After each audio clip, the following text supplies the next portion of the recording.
kabutser. Paano naman tayo dito sa pagbunlis na ano, may Pakistan beef leg. Hindi siya sariwang baka mga kabutser. Panurin yung para magdibon dito.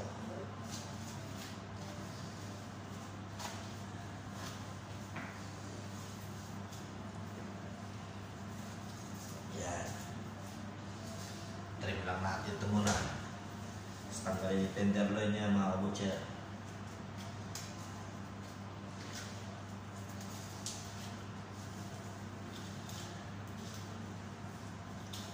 Yan. Tanggalin yung tenderloin.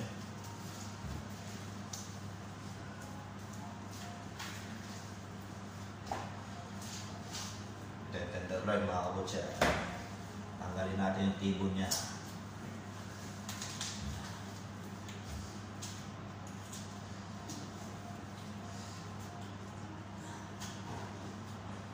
Yan mga kabutser, yan ang tibon. Tapos bibibon na natin siya.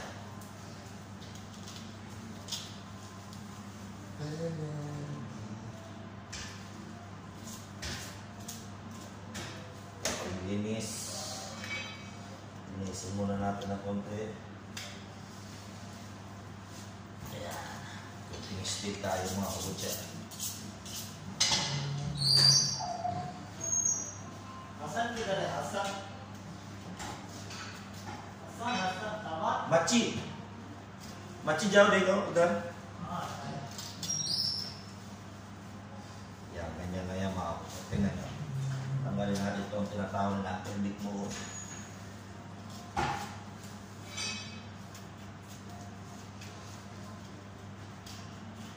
Okay. Hanggang sa muli palagi. Okay. Ganyan lang yan mga kabutser. Ganyan lang magbibon dito mga kabutser ng bata. Pag maliit na baka, easy lang. Pero pag malaki mahirap. Okay. Yeah, sundan nyo lang. Ito lang medyo mahirap dito mga kabutser.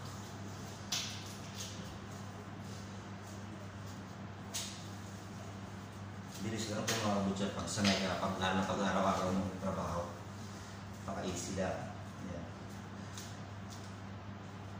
Pero mga tulad ko na hindi naman ako lagi nagdidiboning, kaya hindi ko masyado lumaya ito. Tanggalin niya.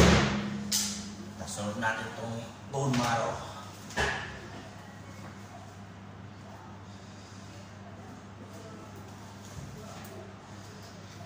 Tanggalin natin itong siyang dito. Dibon din niya mga kabutser. Diretso dibonin niya.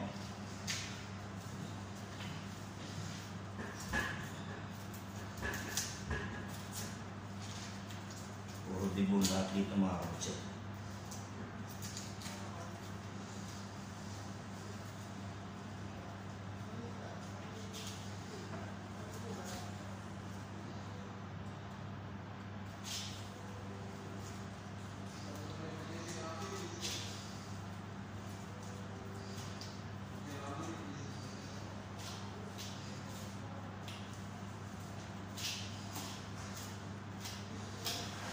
Bone marrow mga kabutser.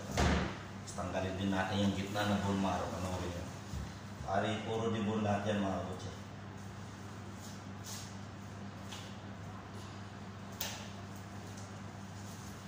Konting stain muna tayo mga kabutser.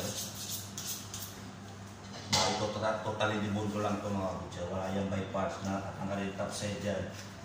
Tatanggalin yung knuckle, tatanggalin yung center side. Yung iron, hindi. Totally dibon lang mga kabutser. Kita nyo yan. Badibon lang siya. Yan.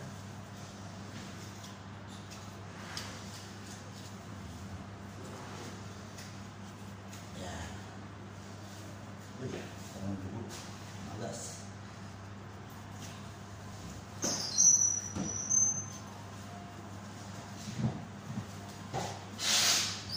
Hey, shit. Muskil. Suka.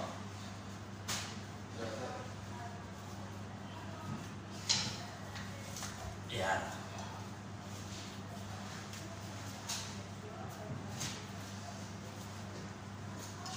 Ganyan lang yan mga kabutsa. Kita nyo?